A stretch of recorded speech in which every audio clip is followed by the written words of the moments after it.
ఆదరణకర్త అనగా తండ్రి నా నామమున పంపబోవు పరిశుద్ధాత్మ సమస్తమును మీకు బోధించి నేను మీకు చెప్పిన సంగతులన్నిటినీ జ్ఞాపకము చేయను. యోహాను 14:26 యేసుక్రీస్తు పలికిన మాటల్ని మనం చూస్తాం. దేవుడు మనందరికీ కూడా ఆదరణకర్తని ఇచ్చి ఉన్నాడు. ఈ యొక్క పెంతెకోస్తు దినమున పరిశుద్ధాత్మ దేవుణ్ణి ఈ లోకానికి మనందరి నిమిత్తం పంపించాడు.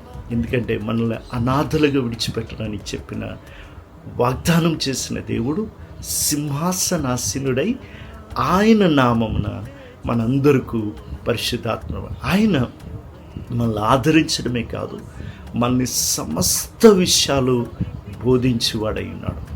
క్రీస్తు పలికిన ప్రతి మాటల్ని మనకు జ్ఞాపకం చేసేవాడై ఉన్నాడు.